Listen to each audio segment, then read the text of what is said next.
মালদাতে আবারও শুটআউটের খবর সামনে আসছে। আবারও সেই কালিয়াচকের শুটআউট।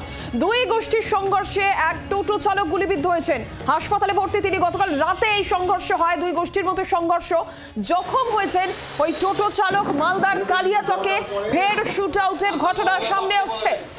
গুলিবিদ্ধ এক টোটো চালক, হাসপাতালে ভর্তি তিনি।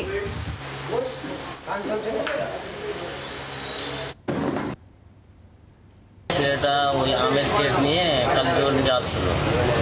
আস্তে আস্তে ওই মজিমপুর স্টেট ব্যাংকের সামনে দুই গোষ্ঠীতে দুটো ঝামেলা। ওখান থেকে কিন্তু ঝামেলার ভিতর থেকে গুলি এসে ওই আমার ভাতিজাটাকে লাগে। উনি কোথায় যাচ্ছিলেন ট্রনি?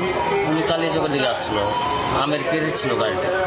মানে আমের টোটোর কাজ ফুটো হয়ে ওই দুটো গুলিতে লাগে।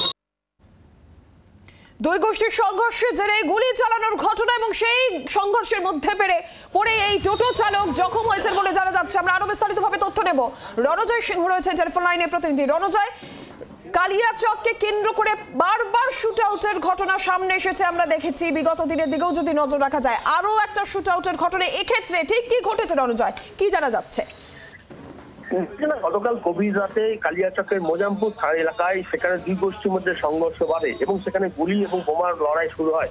এবং সেই সময় টোটো চালক মোজামপুরের যে রাজ্য সড়ক রয়েছে সেই রাজ্য সড়ক দিয়ে আম নিয়ে বাড়ি ফিরছিল, তার কালিয়াচকের বাড়ি, সেই বাড়ি ফিরছিল। এবং সেই সময় সেই রাস্তার মধ্যে দুই গোষ্ঠীদ্বন্দ্বের মধ্যে, সেই বোমা বর্ষণের মধ্যে সেখানে সে আটকে যায় এবং সেখান থেকে একটি গুলি এসে তার বুকে এসে লাগে এবং তৎক্ষণাৎ সে মাটিতে লুটিয়ে পড়ে। এবং এই ঘটনার পর স্থানীয় বাসিন্দা বিষয়টি দেখতে পায় এবং এই টোটো চালকের মোবাইল থেকে স্থানীয় বাসিন্দারা তার বাড়িতে খবর দেয় এবং তৎক্ষণাৎ তার বাড়ির লোকজন এসে এই টোটো চালককে নিয়ে মালদা মেডিকেল কলেজ হাসপাতালে নিয়ে আসে এবং তাকে ভর্তি করা হয়। সেখানে তার অবস্থা আশঙ্কাজনক, তারা এখনো পর্যন্ত তার চিকিৎসা চলছে। এবং এই মুহূর্তে চিকিৎসকরা জানিয়েছেন যে এই তার শরীরে যে গুলি ছিল তা বের করা সম্ভব হয়েছে, তবে তার অবস্থা অত্যন্ত স্থিতিশীল। এই ক্ষেত্রে দেখা গেছে যে কালিয়াচকের মতন যে এলাকায় আইন শৃঙ্খলা অবনতি রয়েছে, বিগত দিনে বেশ কয়েকবার এখানে ঘটনা ঘটেছে। এবং গতকালকেও দেখা যায় দুই গোষ্ঠীর মধ্যে এই ধরনের ঘটনা ঘটে, গুলি বর্ষণ চলে, বোমা বর্ষণ চলে।